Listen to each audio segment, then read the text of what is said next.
So, if you are inclined to think that any one of those three things, either the existence of moral facts, the possibility of our having moral knowledge, or the fact that things in reality have beauty, purpose, value, or meaning, if you think those kinds of things are more likely on theism than on atheism, then the presence of those things gives you more reason to be a theist rather than to be an atheist. Okay, but now we're going to talk about a specific theory, which is not just the general idea that the presence of certain moral features depends upon God's existence.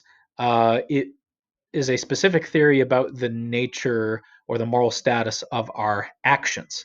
Okay, and this is some version of what's called divine command theory. So, divine command theory is any position which says that the moral status of our actions depends upon what God commands. Now, so this is different clearly than just the idea that certain moral features depend for their existence on God. So there are other moral theories, particularly theistic natural law theory, which say that the presence of certain moral features depend upon God, but natural law theory is not divine command theory. Natural law theorists explain the nature, the moral status of our actions, morally speaking, in a different way than grounding them in God's commands. The divine command theorist is going to say, no, the moral status of our actions is grounded in God's commands. Now, but even divine command theory comes in certain kinds of varieties. So some divine command theorists say this. They say that it's God's commands which create the moral facts.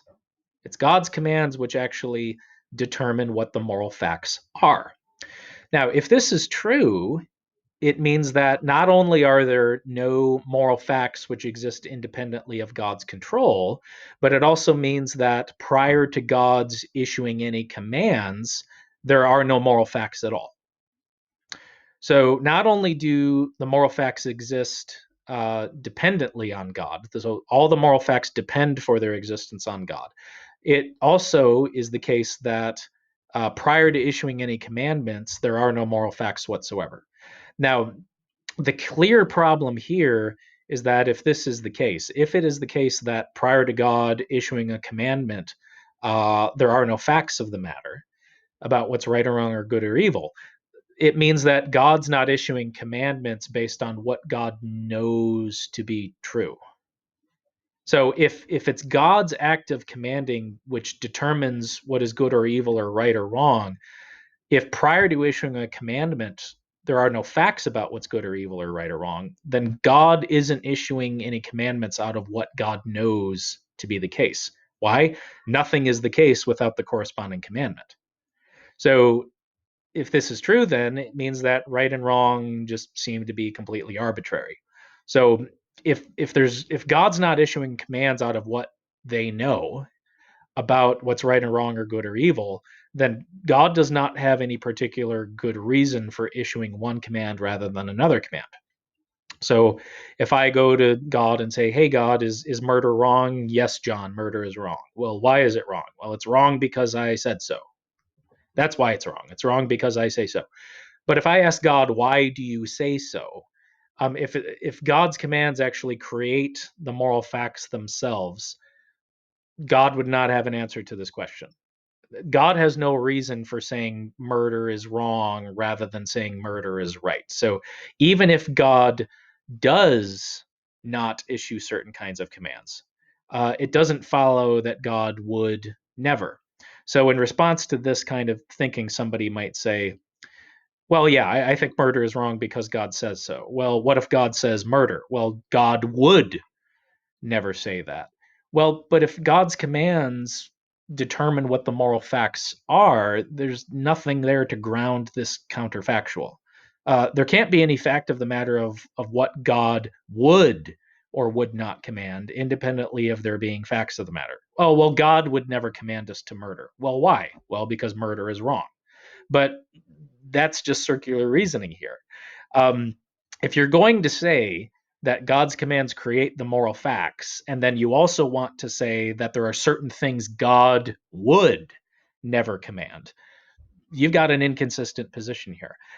There can only be certain things that God would never command if there are moral facts which exist independently of God's commands. So, whether or not there are moral facts which exist independently of God's commands is a different thing from whether there are moral facts which exist independently of God. Those are two different things, which we'll get into in a moment. Now, so here would be a kind of softer or a weaker version of this. A weaker version would be that God's commands ground our obligations. So, on this view, certain actions might be good or evil independently of what God commands, but it's God's command which makes the action right. So, those might sound like they are the same thing. Well, the good and the right, we use those terms interchangeably, but theoretically, at least in principle, we can make a distinction between the two. Now, if you're a consequentialist who thinks that uh, the consequences of our actions solely determine whether those actions are right or wrong, then there's no distinction here between what is good and what is right. We explain the right in terms of the good. Now, but if you're more inclined to say, no, something can be good without being right and something can be right without being good, in principle, there is a distinction. So, for example, suppose when I'm 9 years old, I'm grocery shopping with my dad. And as we're loading our groceries into our car, we look over and see an elderly woman walking with a cane trying to push a full cart of groceries. Now, it certainly is true that it would be a good thing for me as an able bodied 9-year-old child to help her with her groceries. It certainly would be a good thing for me to do this. Now, but just because it would be a good thing to do, does that necessarily mean I have a standing obligation to do it? So it would be a good thing, but would it necessarily be the right thing to do? I mean, if my dad and I are in a hurry and we need to get somewhere very quickly, even though it would be good, it doesn't necessarily mean that I'm obligated to do it. Now, but then my dad taps me on the shoulder and I look up at him and he says, Jonathan, go help that young woman with her groceries. Now it's not only a good thing to do, but it seems in virtue of the fact that my dad has commanded me to do it, that I have a standing obligation to do it. Now, so on this view, God's commands work the same kind of way. So whether or not murder is evil, maybe it's the case that murder isn't evil because God says it's evil. Maybe it's evil because there's some fact of the matter that God is aware of. And it's God commanding us to not murder that makes murder wrong. Or, helping the poor might be good, but it's God commanding us to help the poor that makes it right, which gives us a standing obligation to do it. Now, so if this kind of reasoning is consistent, and this is a reasonable position to hold, from this we can actually get an argument in favor of this kind of divine command theory. So let's say that there are absolute obligations. There are obligations that are exceptionless and irrevocable. So we're obligated to act in certain ways and refrain from acting in certain ways independently of circumstance. Now, if you're inclined to say, no, there are no absolute obligations, all of our obligations are based on circumstance and the like, okay, well, my question would be, are there any circumstances in which it would be morally permissible to light 2-year-old children on fire for fun? Now, if your answer to that question is no, I think that's an indication there's an absolute prohibition against lighting children on fire for fun.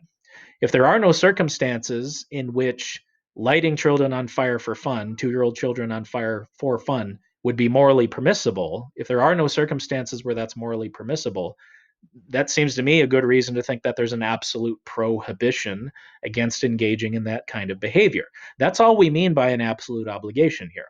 So if it's always wrong, if it's exceptionless that it's wrong to light 2-year-old children on fire for fun, that means there's at least one absolute obligation. We have an absolute obligation to refrain from engaging in that kind of behavior. So there are absolute obligations. There are obligations that are exceptionless and irrevocable. And secondly, for every obligation, there is a corresponding command. So this can be understood in terms of just being a linguistic thesis, but in order for this argument to work, it needs to be something stronger than that. We would need something like every obligation is grounded in a particular command. So again, my obligation to my obligation to help the elderly woman with her groceries is grounded in my dad commanding me to do it. So it's good independently of whether or not my dad commands me to do it, but it's once my dad commands me to do it that I now have an obligation to do it. So there are absolute commands. That follows from 1 and 2. So if there are absolute obligations, and for every obligation there's a corresponding command, it means that there are absolute commands, at least one absolute command. Now, but it's also true that the obligation to follow a command depends upon the authority of the being giving the command. So the only reason why I'm obligated to help that elderly woman with her groceries is because it's my dad commanding me to do it. If a complete stranger says, "Hey, kid, go help that woman with her groceries," I'm going to look at them and say, "Why don't you do it? You're just as able-bodied as I am, and if you're an adult, you're more able-bodied than I am. So, as someone who's not my parent, you can't command me to do that, even though we both acknowledge it would be a good thing to do." Or if a pizza delivery driver tried to pull you over on the highway, you clearly have no obligation to pull over. Why? The pizza delivery driver has no authority to pull you over. Now, but if a state trooper tries to pull you over, you do have an obligation to pull over. Why? They have the authority to do it. So, whether or not you're obligated to obey a command, it depends upon the authority of the being giving that command. So the obligation to follow a command depends upon the authority of the being giving the command. So that means that only a being of absolute authority has the authority to give absolute commands. So if there are absolute commands, those commands can only be given by beings of absolute authority, since the obligation to follow a command depends upon the authority of the being giving the command. So there is a being of absolute authority. So since there are absolute obligations, and there have to be absolute commands, since every obligation is grounded in a command, and it's also true that the obligation to follow a command depends upon the authority of the being giving the command, it means that only a being of absolute authority can give an absolute command, so there must be a being of absolute authority. Well, God is the only being of absolute authority. To have absolute authority, this being would have to have jurisdiction of all thing over. I'm sorry. This being would have to have jurisdiction over all things at all times, in all places, in all circumstances. This being would have to be all powerful and all knowing, and only God can fit that bill. So if it's true that there's God is the only being of absolute authority, but we know there is a being of absolute authority, it follows that God exists. All right? So just to rehash this argument,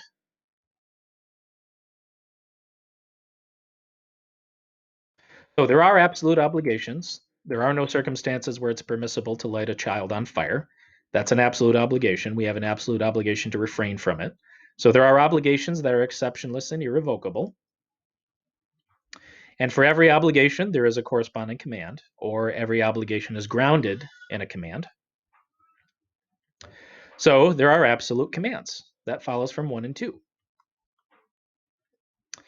The obligation to follow a command depends upon the authority of the being giving the command. So only a being of absolute authority has the authority to give absolute commands. But since there are absolute commands, it follows there is a being of absolute authority. And if it's true that God is the only being of absolute authority, it follows that God exists. Okay, so this is at least 2 different versions of divine command theory, and in the next video we'll get to objections to these views. I'll see you then.